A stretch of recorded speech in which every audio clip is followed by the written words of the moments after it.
Hi, let us understand now what are workplace politics, what are the components of workplace politics that we must understand. The timing is very important.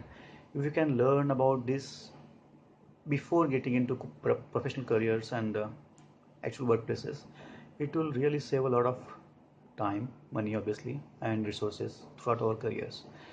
So, my idea behind writing workplace politics about workplace politics in Missing the Bus series was this is what I observed is this is one of the biggest topic which is missing from a lot of people's understanding, and knowingly or unknowingly, intentionally or unintentionally, they are trying to avoid it, or they are not interested in learning about it.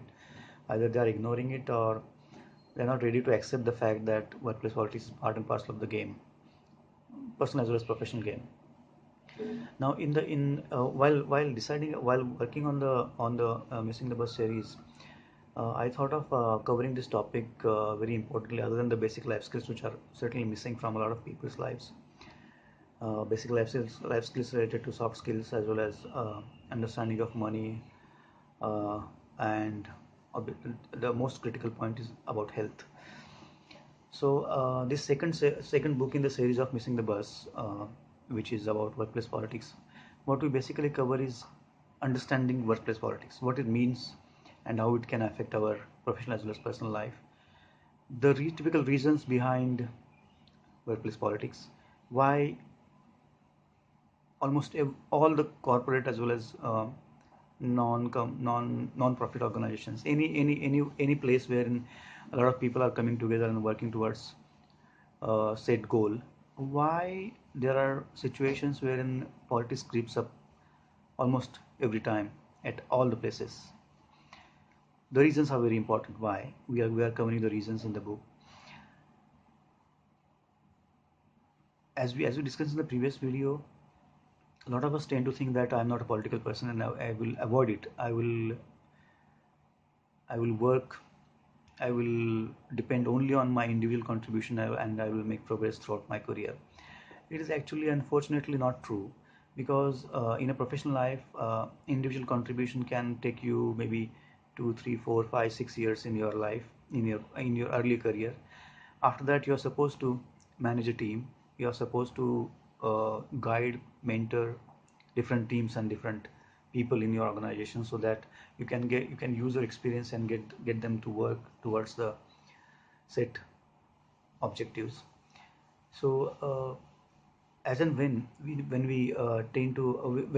get in touch with a lot of people, make them work, there is no you cannot avoid workplace politics for a constructive purpose. Obviously, there are people who will play dirty politics. Those are part and parcel. Again, we cannot avoid them. In my personal opinion, we should not, individual contributions are important, but we should not say that, we should not believe it is actually counterproductive to believe that my individual contribution will only take me places in my professional life. We cannot avoid it, unfortunately. The basic question that we must ask is, should we avoid it? Why should we avoid it?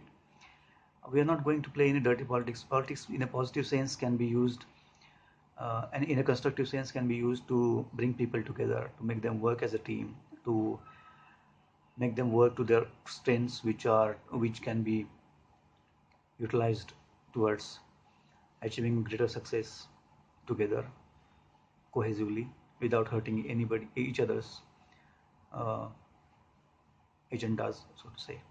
Agenda again has got a negative connotation to a certain extent.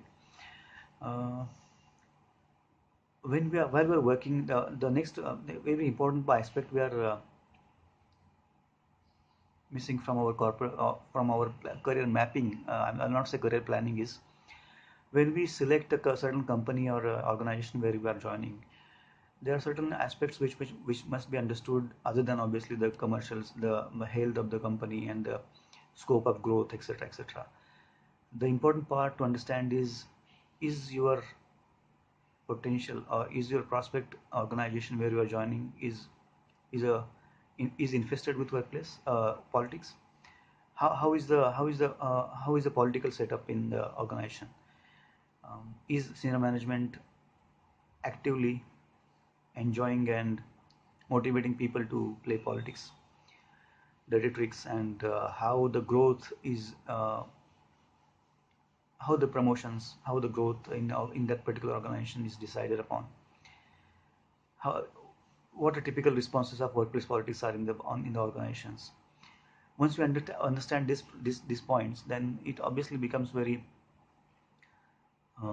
important for us to understand methods of surviving and thriving in such a politically infested workplaces. There are ways and means of doing it, obviously, without hurting each others, and to play to our strengths. The next important point to understand is, in a typical workplace scenario, there are types of political characters. There are some who will be lurking behind closed doors and waiting for the right time to attack you or to steal your credit.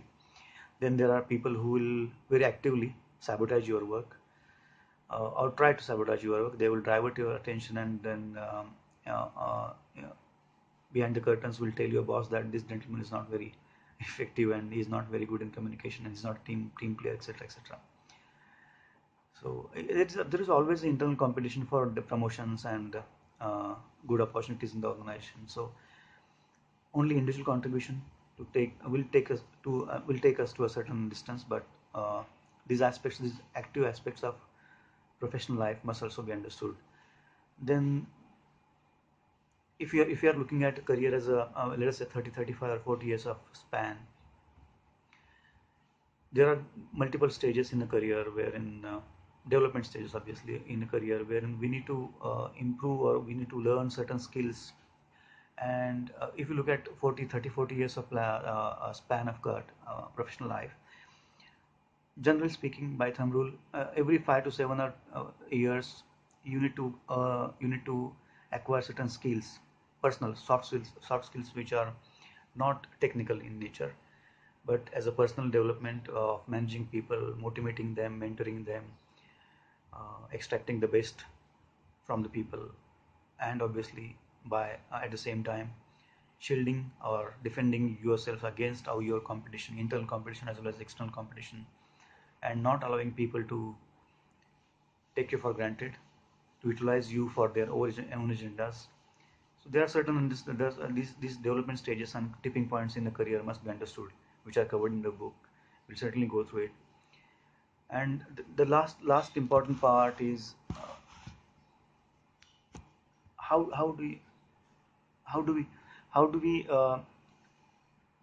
walk tall in a minefield of workplace by avoiding all the explosives and explosive tactics that are used by others to thwart your advance in a professional life. So these are some of the important aspects that we have covered in workplace politics, which we should not, I would suggest, we should not miss, because these are very essential points which will help us in achieving the desired results, considering, obviously, assuming that we are putting 100% of our efforts and we are intelligent and proficient enough to meet the requirements of the organization. Thank you.